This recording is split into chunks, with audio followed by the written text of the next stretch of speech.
आज एक तारीखी दिन है। अल्लाह के फजल से मेरे आका ने मुझे यानी अपने गुलाम जलाल ज़ादे को एक यादगार फतह का गवाह होने का एजाज बख्शा। सुल्तान सुलेमान खान आली मुकाम आलम ईसाइयत में मुकद्दस समझी जाने वाली एक छोटी मगर मजबूत तरीन सल्तनत रोदोश फतह करने के लिए रवाना हुए। निहायत शानो शौकत के साथ और दुआओं के साए तले कूच शुरू हुआ। यूनान और अनातोलिया से ताल्लुक रखने वाले 1,15,000 जांबाज दीन की सरबुलंदी के लिए खम ठोक कर निकले।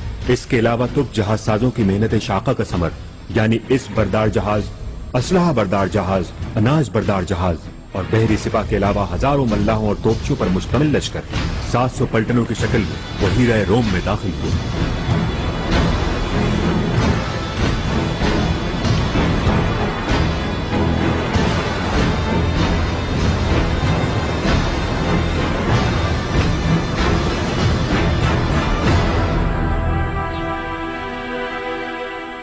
तुर्क सुल्तान सुलेमान खान सैकड़ों जहाजों के साथ एक बड़ा लश्कर लेकर रवाना हो गया है और बहरा रोम में तेजी से आगे बढ़ रहा है।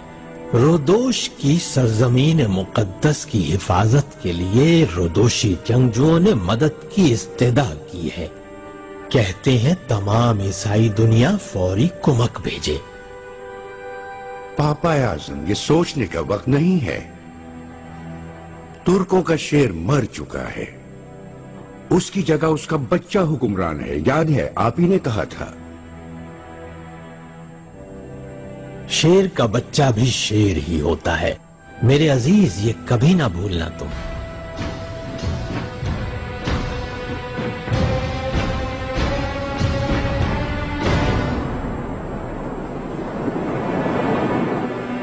मैं इब्राहिम, गहरे पानियों में तैरना सीखने वाला, कम उम्री से ही दिल में उठने वाले सवालों के जवाब ढूंढने में औजे फलक पर सितारावार लिखी तहरीरें पढ़कर मुस्तकबिल का अहवाल जानने वाला, हर मजरे कुदरत से अपनी उलझनों के जवाब पाने मगर हर जवाब के बाद एक नए सवाल की आग में जलने वाला इब्राहिम। मैं इब्राहिम दून में सोफिया के दूर उफ्तादा कस्बे पारगा का पैदाइशी 15 बरस से अपनी मां का चेहरा देखने की हसरत लिए हर आईने की तरफ लपकता हूं कि कहीं अपनी सूरत में अपने भाई, मां या बाप के खदोखाल का कोई धुंधला सही अक्स झलके। इस तलाश में ऐसा खोया कि वापस ना लौट सका। कम उम्र था, वक्त से लड़ने की कुवत न थी।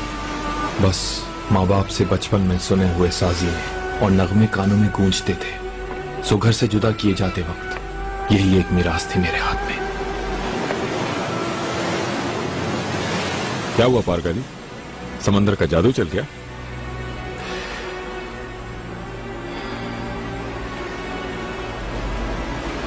सत्रह साल पहले इसी समंदर ने मुझे मेरे घर वालों से जुदा किया था मेरे आका। उनकी याद आ गई। बचपन में रोते हुए गुजरा था इस समंदर से, वो याद आ गया। घर जाने का कभी सोचा?